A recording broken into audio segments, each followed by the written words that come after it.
What's up, guys? It is Thriving Thursday. Today we have an awesome guest all the way from New Britain, Connecticut. Let's all make some noise for Jason LaPierre. How are you doing today in the fabulous state of Texas? I don't even see any cactuses. You know what makes me a bad lo-fi producer? Why? Is because I tend to complicate them. The mixing, master, and engineer is just as much of an art. And people don't realize that. And a lot of people will just do everything themselves, and I think that they're losing the potential of what their song could be. And then also they don't get to focus on their craft and the song because they're spending too much time on the more, it's almost like a more technical side of things. I like committing to the bit. Oh my God, I love people that commit to the bit. I stopped vlogging because I started focusing too much on the bit, and people were like, yo, just live in the moment for a little bit. And now people complain that I don't vlog, and I'm like, it's a toss-up. Y'all literally told me to live in the moment. It's hard to be in the moment and commit to the bit. What's up, guys? It is Thriving Thursday. I am Ricardo de la Cruz, and I'm your host for today.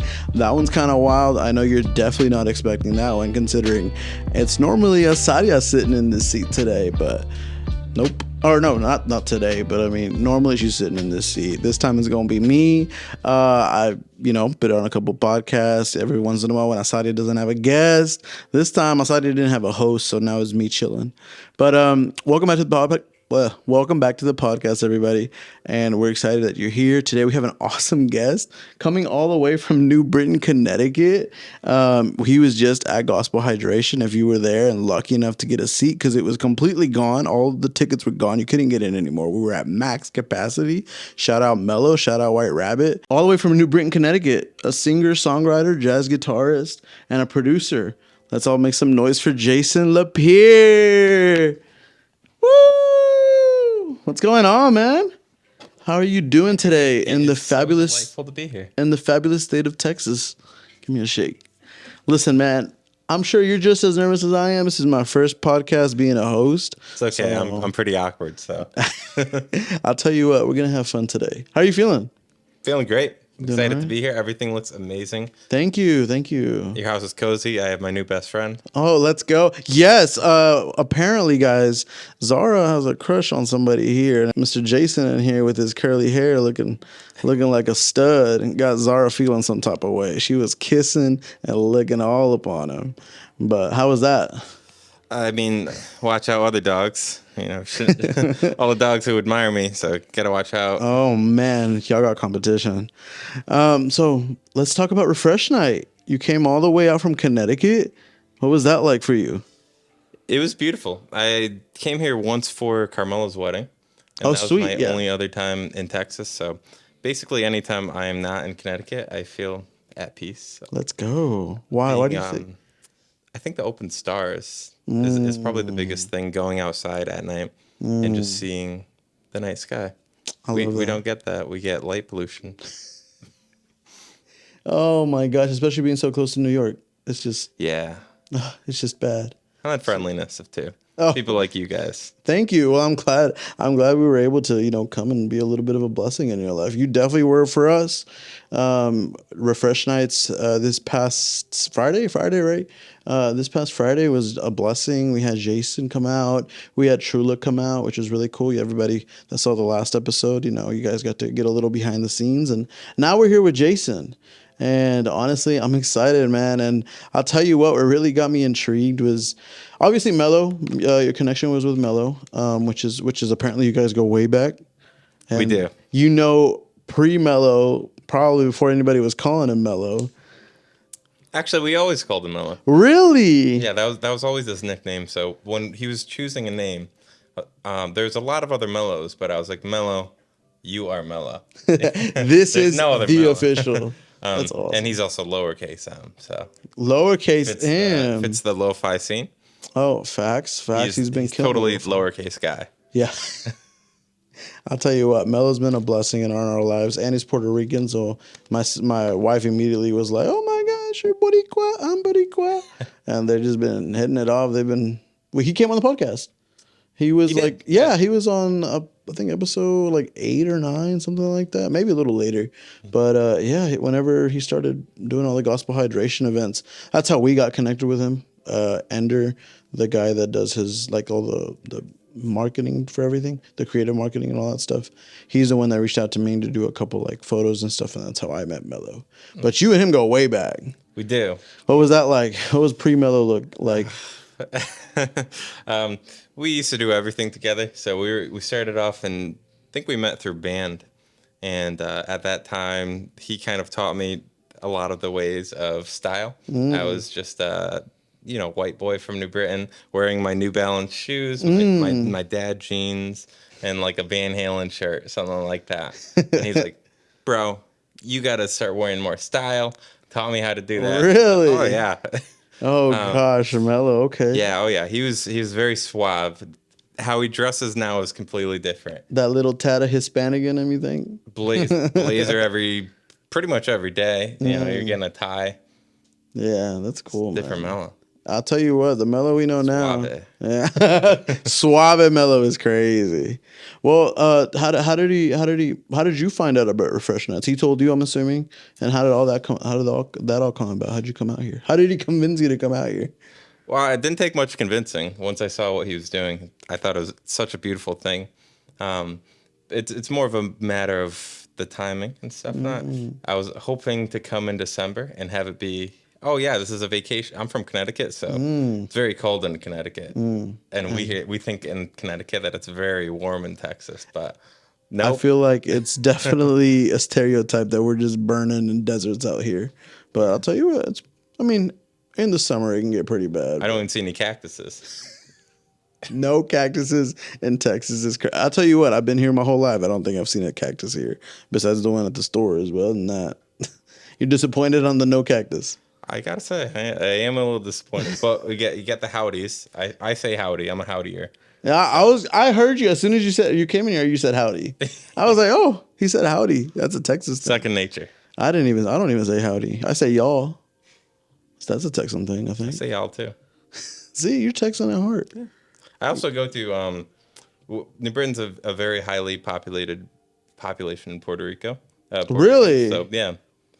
So there's like a Puerto Rican restaurant I go to basically twice a week, and I just eat there all the time. Just a regular, huh? Shout out to Craísimo. Oh, let's go. That's awesome. I'll tell you what. I listen to a Puerto Rican podcast, so I feel like a lot of people can't understand how they talk. And I'm like, I understand everything that their man's saying. I don't know. Mello don't have an accent. Spanish. Mello don't have an accent. Azarya don't have an accent. I'm calling him out now, but no. So, tell me about Refresh Night. Tell me about your set. You came and you gave everybody. You were wowing everybody with those guitar skills, just killing it. Even before it started, you and Grant were just, and it was sounding great, man. It's definitely extremely nervous. That's my first event kind of like that. So I tend to take anything involving the Lord very seriously. So yeah, I got to say, playing with Grant made me feel kind of comfortable. That's awesome. I'm trained as a jazz guitarist originally. So that's kind of my comfort instrument. Mm-hmm. And just playing with it, he's such a phenomenal guitarist. Oh, man, so Grant is crazy. That kind of like loosened me and calmed some of the nerves a little bit. Yeah.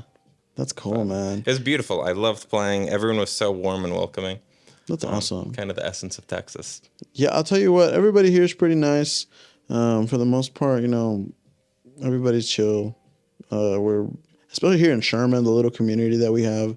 For the most part, there's just a lot of creatives that are just inspired by the same people around them. And realistically, anytime somebody comes out from somewhere different, they're just excited to, observe and take in what another artist can bring. And honestly, Mello has done a great job of bringing other artists from out of town and even from people here. A lot of local artists and local talent from Dallas and the DFW area have been able to come and showcase what they do. And hi, Zara. Welcome to the podcast. Always makes an appearance. Look, I told you guys she had a crush on. Look at her. I don't mind. She's feeling some type of way. So, one of the things that Mello said that really, really, really stood out to me was whenever he introduced you, I don't know why, but like it was kind of interesting the way he kind of brought you on. He had mentioned that like you're a believer. which first is that's correct, right? You're a believer. You're a Absolutely. man of faith. But you don't necessarily. He said you don't necessarily make Christian music, right? And that kind of like got me intrigued because I was like, this isn't the first time I've heard something like this. In fact, Bryson Bates, who we had on the podcast about 2 episodes ago, I he saw the episode. you did awesome. Yeah, he also kind of has this like mentality of like, I just make music and I'm Christian but I don't necessarily want to be labeled as a Christian artist. Instead, I'm just making the art, based off what comes out of my heart, and sometimes it has a bit of a faith base to it. And that's just because of who he is. And I think that's very interesting because especially in I feel like churches and certain, denominations, it's very like, oh, you're a Christian artist because you're Christian, you should be making Christian music.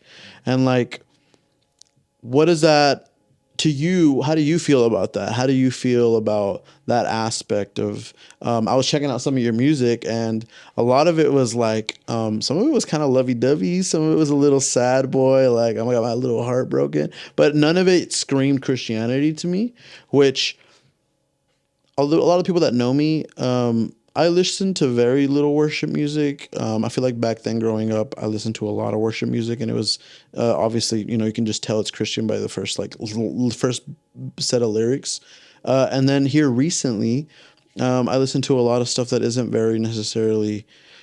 Maybe at the first listen, you wouldn't be able to tell that's a Christian song, or not a Christian song, but like a Christian artist wrote that.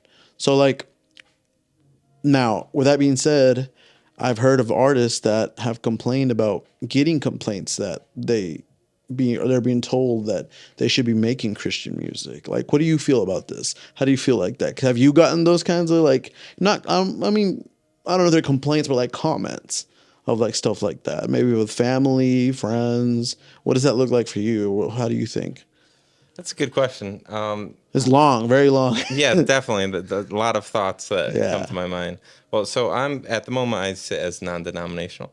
So Sweet. I don't have a strict denomination. I believe I follow the teachings of Jesus, Awesome. and I believe that all my gifts do come from the Lord. Awesome. So anything that I'm creating is coming from Him. As your art, yeah. So if what He's giving me doesn't necessarily mention Him in a very obvious way, then that's what He gave me. So I believe that, and I do have songs that I've written that are a little bit more open in that sense, but I like to keep those a little bit more personal, at least for the time being. So I get that. Yeah. if you listen to some of my songs, though, it's kind of there, but a little bit buried, and it's kind of for the listener to take that. So something like All in My Head, that could be, you could take it in two ways. You could take it in as it's for a girl, or you could take it as in for the Lord. Yeah. And if you're listening, then it's, I actually wrote it in a time for the Lord, and that was a time where I started to think more about my faith. I was raised as a Catholic, and I kind of strayed away. I feel like it was very, you get confirmed, and then that's it. You're confirmed. You're good. Yeah. So that made me. It didn't teach me to make it a part of my everyday life. Read the Is Bible. it much like discipleship, you would say? Like very, Yeah, and there's nothing wrong against it. I'm actually very grateful for that upbringing. There's a lot of good principles in it. Oh, Discipline. absolutely. I definitely don't. I always tell people, don't be surprised if we go to heaven and you see like a couple people that were Catholic. Like, There'll be a bunch. I'm sure. exactly. It's like, we can choose this whole, especially with the denomination talk, which I don't really want to get into because that could be a whole spill in itself. But like, sometimes it's like, it's just, what does that relationship with the Lord look like? And it doesn't mean that just because you didn't go to a certain church or weren't a certain part of a certain church, or because you went to another certain church, that doesn't mean you're not going to heaven. Like, what does your relationship with God look like, and your relationship with Jesus Christ? You know what I'm saying? And yeah, I mean, I totally like understand that. Well, let me ask you this. You were raised up Catholic. When did you say you once you were confirmed, right? And then you Saint stepped away. Quadrigemus. That was my confirmation name. It was Saint Quadragesimus. Wow. He rose a man from the dead. So also at Wow. that time, I was like, what names start with a Q? And Yeah. that's what I found. And I thought it was pretty cool. He rose a man from the dead. So that was my confirmation name. Yeah. Sweet, sweet. So let me ask you this: when you kind of stepped away, what made you come back, but differently this time in a way that's like, you didn't necessarily. Did you? I'm assuming you didn't go back to the Catholic Church, or what did that look like? Did you went back to another church? You were invited. What was that So like? I'm the music minister at a church right now.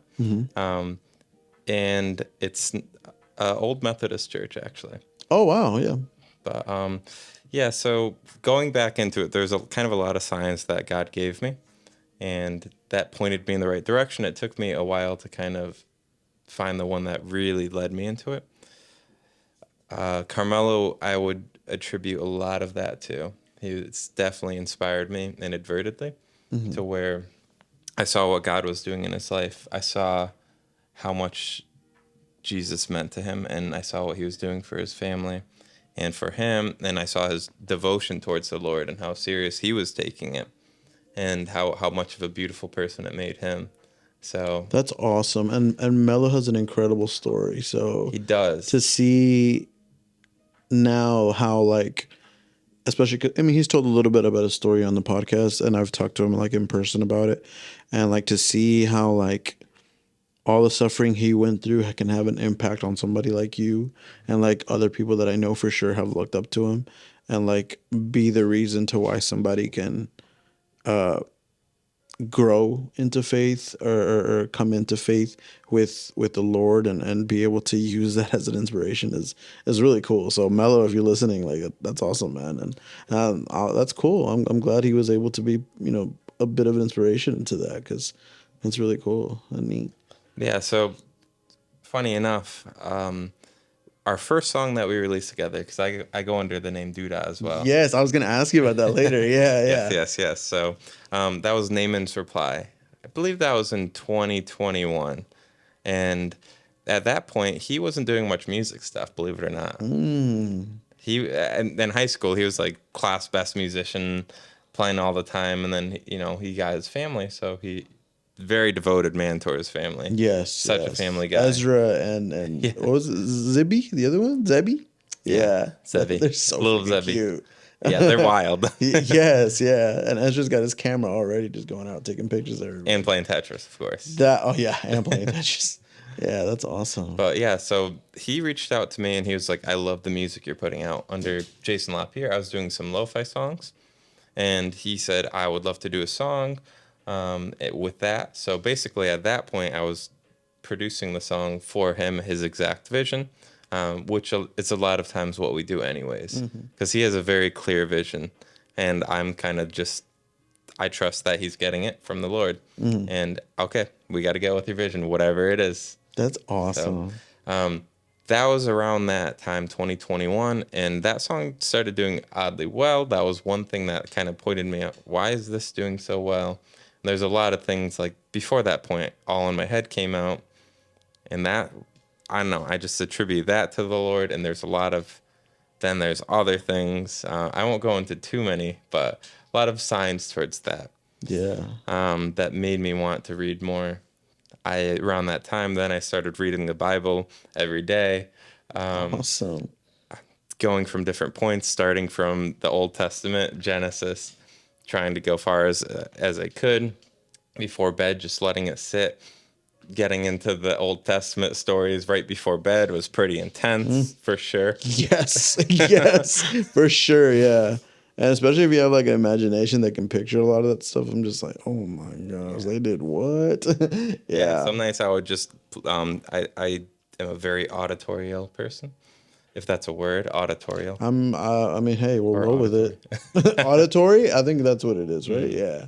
I think so. But yeah, I would just let it play before going to bed. Sometimes I would wake up at like 4 a.m. and it would be something like that. I'd have a dream of like, oh man, what's going on? And it's like, all right, we're in the book of Job. Yeah. Okay. I get that. So Let's talk a little bit about the music. Where did that come playing into your life? How did you what piqued your interest when it comes to music, and how did you get involved? Right. I think about that often. I still haven't found. I think I've always been fascinated by sound, but I started playing trombone in fourth grade. Oh, sweet. Okay, band kid. Band kid, yeah. And then my sister took piano lessons. That was in sixth grade. I was a baseball guy for like a Oh, okay. while. I Really? want to be a baseball player. Yeah. Go Rangers. Red We just Sox. won. We just won. I'm just kidding. I'm a Poser fan. I went to go film whenever they. Sorry, side tangent. Whenever they went to go film, whenever they won the World Series, I went to go film a little bit. Whenever they had the celebration parade, and I was telling everybody, I was like, I'm a fake fan. I can't name one player, bro. I'm just here to film. I can't But anymore, yeah. so. Really? Yeah. No. So no baseball, and you were like, I'm gonna go into music. Well, yeah. So my sister she took piano lessons, and then I was like baseball. My dad was very supportive towards that. He wanted to give me everything that he didn't have as a child. So, shout out, Dad. Yeah. Thank you, Shout out Dad. all our dads. So I think that definitely put a lot of teamwork into me, and a lot of you have to work as a team. A lot of discipline to play sports, patience. Yeah. So that was a lot of good. I used to go on my sister's piano though and be like, all right, but I'm gonna learn this song. And that's what I did. Sweet. And then it was eighth grade, I believe, my friend Oscar, he inspired me to play guitar. Okay. Sweet. Because I used to play Guitar Hero. And what he said was, why not just play real guitar? Which is always interesting to me because everybody that plays Guitar Hero, or everybody that played guitar, everybody would always assume they were like killer at Guitar Hero, and I was like, nah, I play guitar and I suck at Guitar Hero. It's not, I don't know, it didn't correlate for me. But Whole different beast. yeah, it's not the same thing at all. Yeah. And then he got the opposite. People who are excellent at Guitar Hero, for some reason they can't play guitar. Yeah, they can't pick it up. It's not as easy as pressing buttons. No. So yeah, that I started playing guitar. I did a lot of bands in high school, and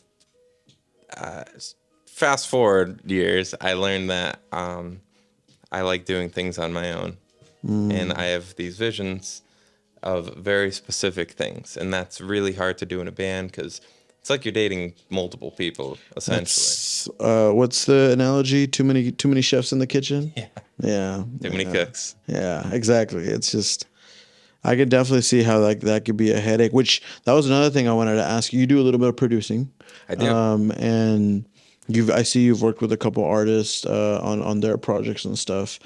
When it comes to stuff like that, especially with you being an artist yourself, and obviously you having specific visions for your artistry and the music that you put out, what's it like working with somebody that may have a different complete vision? Like, do you like working that way? Is that something that you struggle with a little bit? Because sometimes, like, we go back to the analogy, there's too many cooks in the kitchen. Who, what does that look like for you? Are you? Yeah, that's a great question. I've learned to just say no to things now. That's very hard for me to do. Yeah. I like to please people. I like to say yes to things. But then I could be taking on too much, and I could be doing something unauthentic. So, or let someone down. So basically, if something I feel like I can't put myself into it, then I'm just gonna say I'll recommend someone else to you who will do this better. And how do you feel like that comes? Like, is it just a feeling of like, with the artist, with the music? How do you make that decision of like, I'll work on this project and I won't work on that project? Well, I try and get a grasp of like what is your vision for this project? Can you send me some examples? Send me the song. How much freedom do I have? How much creative freedom? Because I do like to have creative freedom, and not even for myself, but if they want the best result, then generally they're gonna have to give me some creative freedom. Otherwise, it's gonna get in this rigid box. Although when I am producing it, they always have to have full approval on their end. So yeah, if someone wants something, end of the day is their call. Yeah. On what they want. It's their song.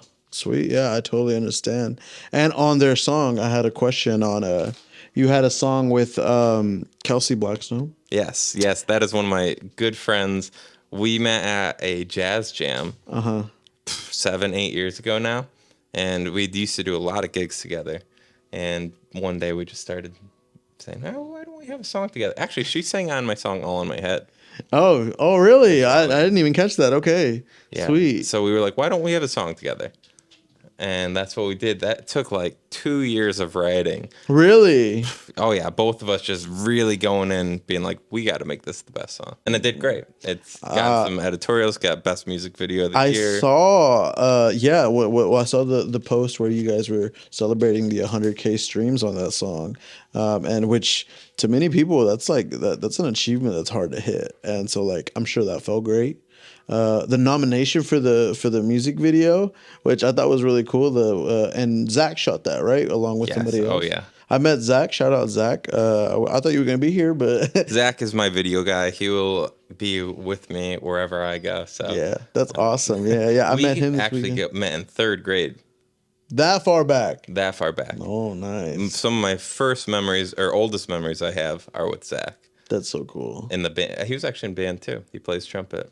Really? He didn't tell me that. He does. As far as I know, all Shout I out know to is he Zach. shoots concerts and stuff like that. And he came out and I talked to him a little bit about No, he does everything. He told me his road trip that he came out. He drove all the way out here, which was like 30 something hours, he told me. Yeah. And I was like, With a dog. "Jeez." With the dog. With the dog. Sleeping in the car. And he said the only thing that was hard for him was sleep. Well, I mean, it was a lot hard, but the sleeping at night with it being 20 degrees outside was not very fun. Not getting any warmer. No, definitely not. Yeah, man. So tell me about it got nominated for best music video. Did. And you guys won. We didn't win. Oh, okay. I thought you said it won. No, we got nominated, and then we didn't know until like after voting closed, so we couldn't really do anything. But we are stoked about that. We have no idea how we got nominated, so we're grateful for just being nominated. Yeah. And Kelsey went, met a lot of awesome people. So now we're actually working on another song. Oh, let's go. You Probably coming out February. Awesome. That's cool. Well, we're excited to hear it. Yeah. And yeah, I'm definitely a new listener, and I was checking a lot of stuff out. And when I first saw the gospel hydration stuff, I always like to check out the artists a little bit, and then a lot more once they come. So I've definitely been on a little bit of a Jason kick here. Awesome. But yeah, dude, and I thought it was really cool. And I saw the nomination, and that's an achievement in its own. You know, how many people are making music videos out there and don't ever receive the daylight of anything? So that's really cool. Let's talk about a little bit about your music process when it comes to making music. What does that look like for you? Do you write a beat first? Are you or not beat because it's not it's not rap or anything, but like are you making like instrumentals first? Are you writing lyrics first? What does that look like for you? You could call it a beat. Yeah, can you still call it a beat? Yeah, yeah. Okay. Well, lo-fi beats. The lo-fi beats, yeah. So I have multiple ways of doing a song. The best songs I write, I think, come with melodies, and that's, in my opinion, the nature of what makes a really good song is the melody. Mm-hmm. Even if we think of like the old hymns that we know, why are they so timeless? Mm-hmm. Because it's the melody and the melody and the lyrics, but generally it'd be like something comes to me, like lyrics and melody at once, and those are my favorite ones. Other times I'll just be in my feelings, and that will be another way of doing it. So I gotta get this out of me, and I'll sit at a piano, bang some chords down. Because I think that you could express how you're feeling based on chords as well. Absolutely. So I'll just try and get something down. The lyrics might be just random stuff, but just to get the melody idea, and then later and then fill in the lyrics later. Yeah. Other times I will start with like a beat. I was doing a thing in August where I was doing a beat every month or every day for the whole month of August. So sweet. Then that's going to be sent to different people and maybe add vocals, maybe not. I have 2 albums I'm working on right now simultaneously because I like to overdo myself. I was about to ask because I see that you have a collaboration EP with I just saw V James, I believe was the name on the thing. Yes, V James. And I was looking through your discography and I didn't really see an album for you yet. at least on Spotify. Am I correct? Is that You are correct. they're all singles? There's And a lot of singles, I was too. gonna ask, different artists start different ways. Some people start with an album. Some people start with a bunch of singles. Obviously, you've taken that route. What? Let's talk about the EP first. What? How did that come about? Why did you decide to do just an EP, not a full length album? And also, it's kind of like it's just like a lo-fi album almost, because there's no lyrics. I didn't find any of the songs with lyrics in them, and they were just beats. What did that look like, and how did that come about? Yeah, so me and Vinny, V. James, That's what his name is. Okay. yeah, we met through Zach, funny enough. Oh, really? Yeah. Sweet. Years ago now, maybe 6 years, we did a hip hop show. Oh, cool. And we put that together. And I In think, Connecticut? yeah, so that's how I met Vinny originally. Years later, we connected and I saw his beats. I was like, I love what you're doing. And at that time, was just starting making lo-fi beats. So I sent him a lot of loops because at that point, I just had a lot of guitar ideas. And basically, that whole album, Just Friends, was made off of ideas that I sent him, and then he kind of just flipped into something. Awesome. And we had like so many, we were like, well, why don't we just do an EP? Put a little EP together. Yeah, and then one of them, Drifting Away, if you listen to the very end of that song, I did a jazz guitar session, and those were just sitting on my computer. So we were like, let's throw that as an outro. Sweet. Sweet. That's really interesting because a lot of EPs, or at least I'm very new to the lo-fi world. I feel like even now, the audience can't hear, but we have lo-fi playing in the background. And that's due to me having a lot of barista friends now. All of our friend group has like, for some reason, everybody knows everything in the world to do with coffee. And I'm just like, coffee and lo-fi is their life. And I like drinking the coffee, but I'm never going to sit there and make all this complicated stuff they do. It's a lot. But the lo-fi stuff, anytime you come to our home, I got lo-fi girl playing on the TV. I'm like listening to different lo-fi playlists now on like Spotify and stuff.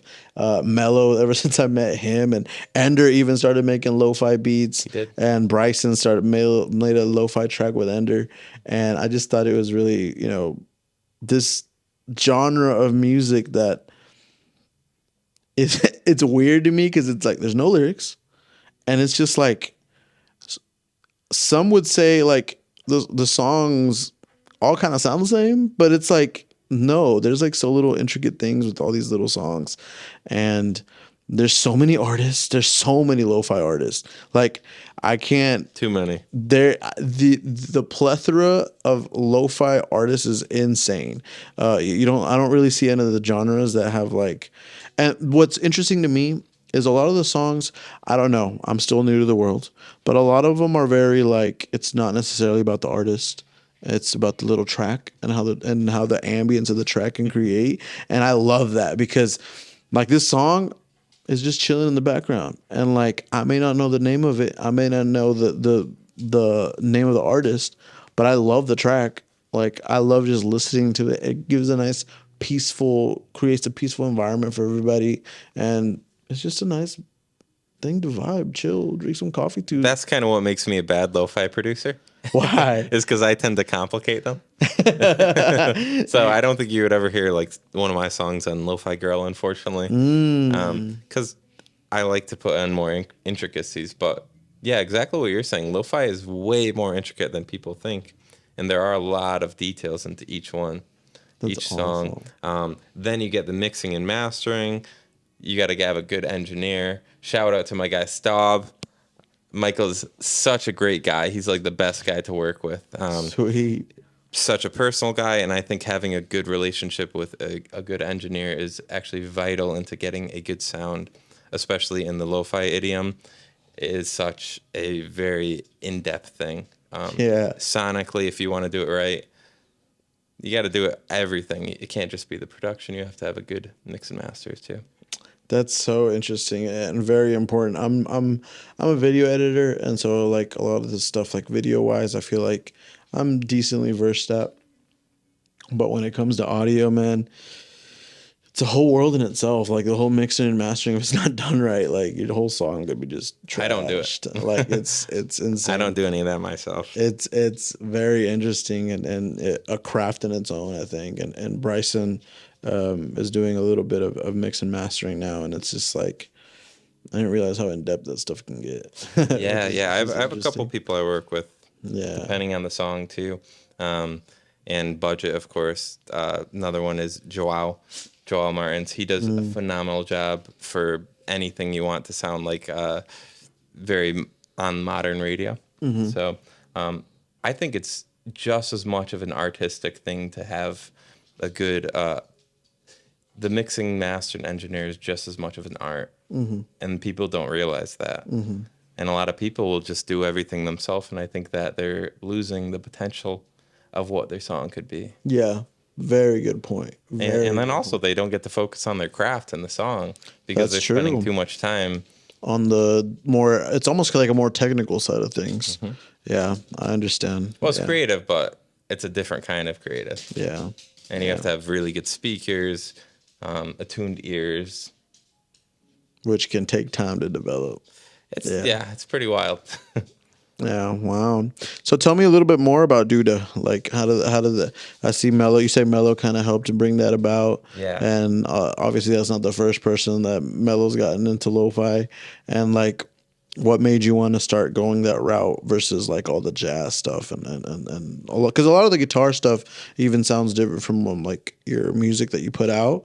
Because especially obviously with dealing with less instruments when we played here at Gospel Hydration, it was all just an electric guitar.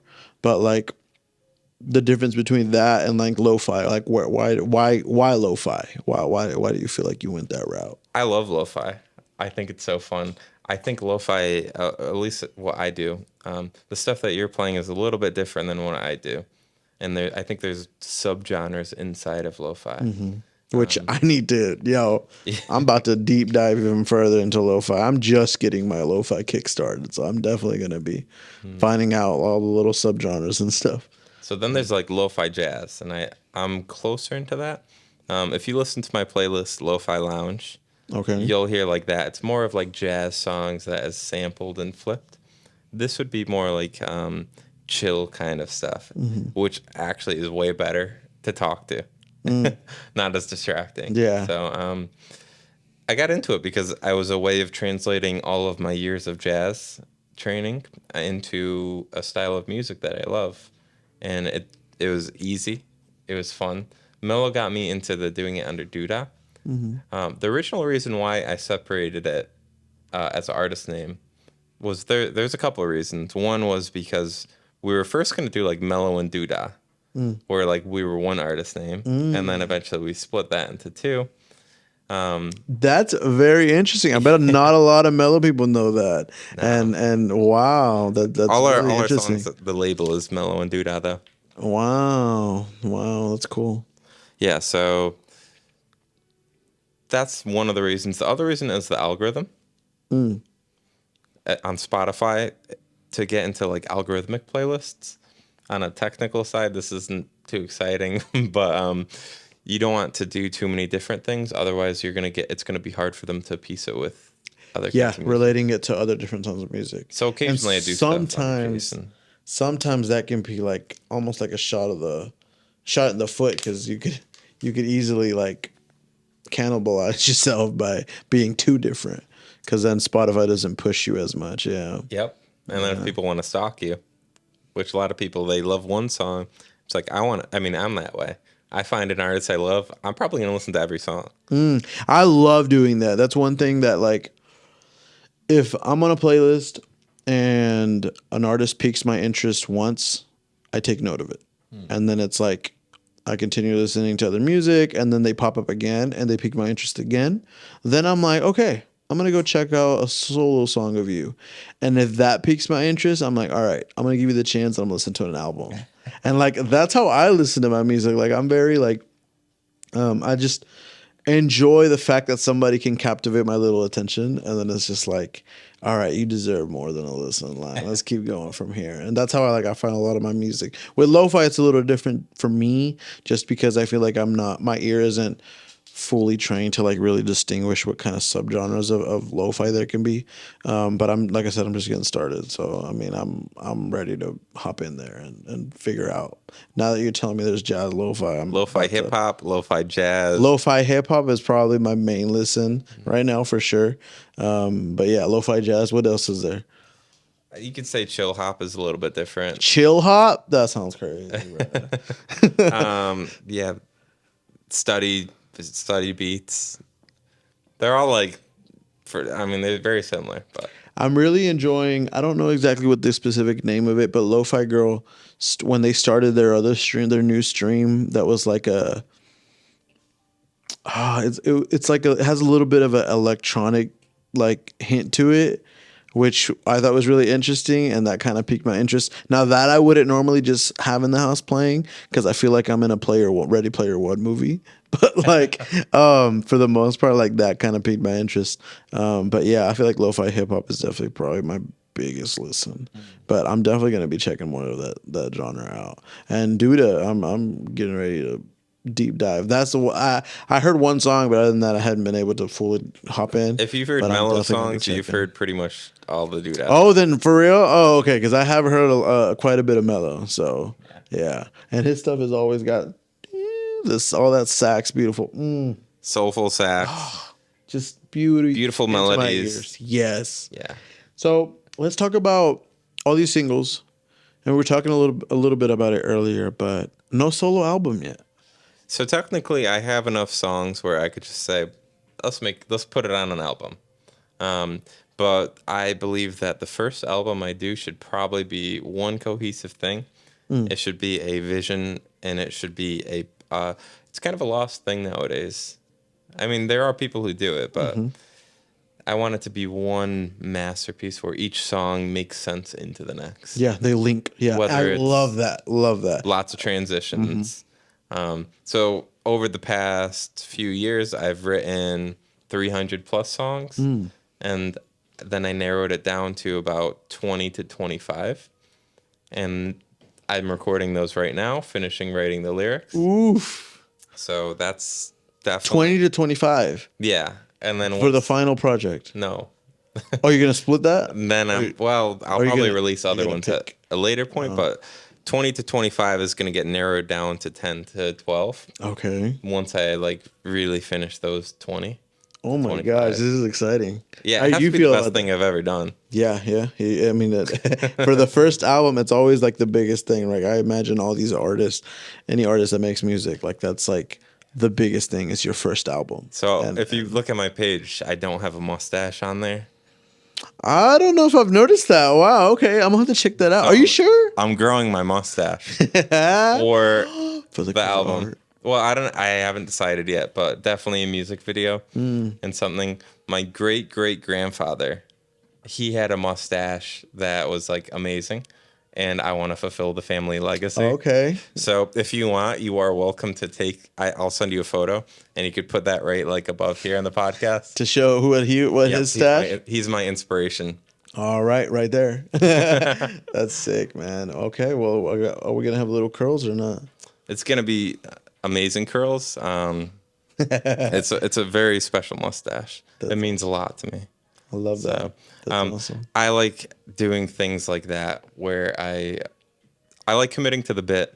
That's what I guess a lot of people call Oh it. my god, I love people that commit to the bit. I'll tell you what. I used to vlog a little bit in the friend group, and I stopped vlogging because I started focusing too much on the bit, and people were like, "Yo, just live in the moment for a little bit." And then that's when I was like, "All right," I put the camera down, and now people complain that I don't vlog, and I'm like, It's a toss up. "Y'all literally told me to live in the It's moment." hard to be in the moment and commit to the bit. Exactly. Yes, because then you're just like, oh, hold on, I gotta get this, and I'm Yeah. like, no, we gotta live a little bit. That's what it's like. Mm-hmm. So, when do you think we could expect those albums? What do you feel? Because you said 2. So I'm recording the Jason LaPierre, my singer-songwriter album, and there are going to be songs that have more Christian kind of depth into them. They're some of my deepest songs and my deepest feelings. So I'm very excited to put those into the world. basically the timeline is when I finish it. So we're I not, don't want to yeah. set a date Yeah. because that tends to overwhelm me. I don't do well with deadlines. I set them for myself. I usually fail them. So you're like, I'm gonna not set myself up to fail on this one. Yeah. But basically 2024 is my goal. Awesome. It has to be everything ready, and then I will set the date. That's awesome. 3 music videos, maybe. Lots of different photo options. I have to mess around with stuff. What do I want to be each thing? What's the color palette? I'm a big color palette guy. I've noticed your Instagram is very. I was showing Bryson, and I was telling him, I was like, "Look at his Instagram. It looks like it's very well thought out, very well planned out, and it's very cohesive." To my detriment. Everything looks very well, and I was telling Thank him, you. I was like, I was telling him, I was like, you gotta lock in on these Instagram posts because a lot of times people don't. A little artists, I feel like, well, people that are beginning. Don't put that much thought into it when it comes to like social media, and it's like, I'm just gonna put a song out. Whoever listens to it, but the rest of it, like the social media presence, all that matters too, especially if you want to Take it to the next level. Yeah. If you just want to do it for fun, and I think people should do it for fun, I think it could be, if you want it to do well, you kind of have to play the game. Exactly. You have to be in the bit. Do the bit. Yeah. Do. Otherwise, it's just not going to do well. Yeah. So I'm not a huge fan of social media. I don't know if I should be saying that on this podcast. Sorry, Instagram. Sorry. Yeah. You could cut this out. Yeah. But I'll go like months without being on it. I noticed that Or, too. like, Yeah. Posting, You replying have like to a little bit of messages. breaks. Yeah. That just is we live in a world where there's an expectation on people to just always look at their phone. And that's the way to get out of the moment. Yes, very interesting. And today I was at church and I got a notification that was like, just some Instagram. Somebody went live and like my phone was like time sensitive. Like click to watch now, and I'm like, yo, what? It's like it seems like they're literally like, hey, yo, hurry up, like get on your phone, get back on your phone, and I'm just like, we need yo, exactly. I'm like, yo, it's not that serious. Stop sending me notifications. Yeah, exactly, and you're right. We are living in a world that's like a lot of it is just for cameras and rip, but a lot of it's just like people just want to be on social media and show. I don't know if they want to. If you talk to most people, it's like, well, I kind of have to do it. Or my friend's on here.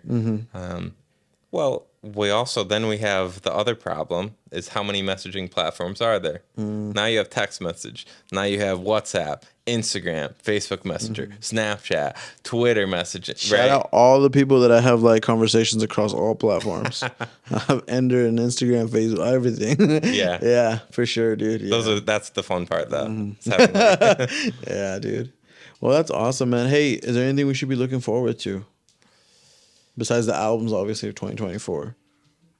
What kind of plans do you have coming besides the album? So, aside from the Jason LaPierre album that will be more singer-songwriter, I'm doing a lo-fi album with all different collaborators.